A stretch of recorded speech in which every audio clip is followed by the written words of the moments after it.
Sebuah film itu melibatkan puluhan bahkan ratusan orang, mulai dari ide, gagasan dan cerita, mulai dari kiper sama tadi yang saya tadi membantu soundman, ya sound mixer, fashion stylist, makeup artist, scriptwriter, ya packing, casting dan semuanya.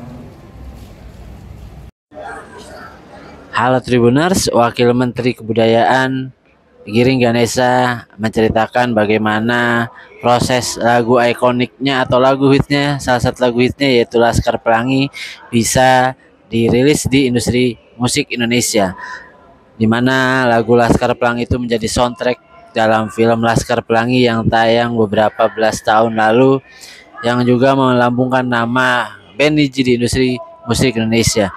Giring Ganesa mengungkapkan bahwa awalnya lagu itu dibuat ketika dirinya memegang sebuah novel karya Andrea Hirata berjudul Laskar Pelangi di sebuah bandara, di mana ia suka dengan isinya dan kemudian berteriak kepada anak-anak Nidji untuk mau terlibat dalam proses penggarapan film Laskar Pelangi,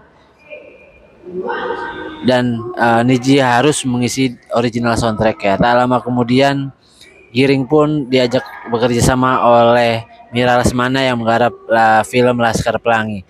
Kemudian Giring pun langsung mengajak grup band Nidji menggarap lagu Laskar Pelangi, dan proses kreatifnya pun begitu menantang diakui oleh Giring Ganesa, di mana ia sempat buntu untuk mencari inspirasi selama 1 bulan guna menemukan nada dan juga liriknya, hingga akhirnya Giring berhasil menemukan nada dan juga lirik ketika berada di dalam kamar kecil saat grup band Nidji manggung di Makassar. Berikut keterangan dari Giring Ganesa.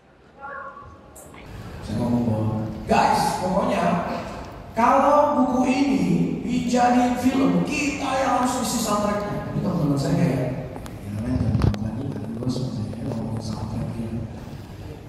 tapi gak nyampe 2 hari, alhamdulillah doa saya dijawab. Tiba-tiba Mbak Mira nelfon saya nggak tahu Mbak Mira lagi bikin Laskar Pelangi, dan saya pribadi, dan Mbak Mira nggak tahu saya adalah penggemar berat Laskar Pelangi.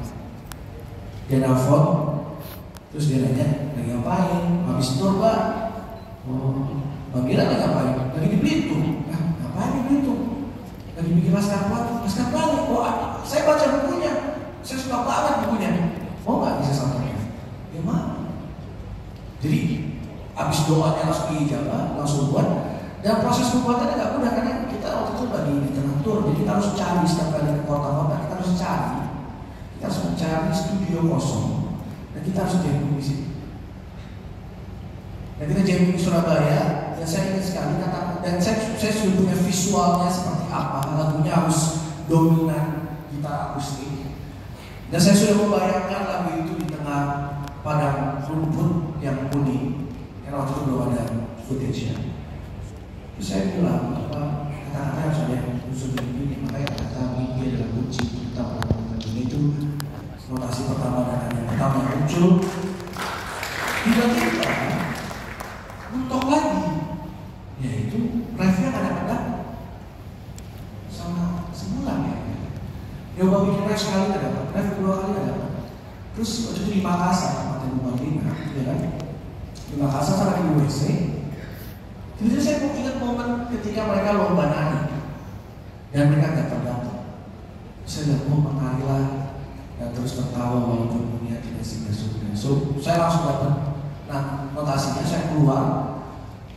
Kebetulan sekamar sama Ariel, kita saya kejeng-kejeng dan dapat yang dikasih di studio. Memang tidak apple to apple dalam proses pembuatan lagu dan film, karena ya lebih kompleks film. Tapi saya paham betul rasanya melahirkan sebuah karya mulai dari gagasan sampai akhirnya menjadi sebuah film yang luar biasa. Film-film Indonesia di 2025 ini luar biasa. Ada momen-momen yang sampai sekarang saya masih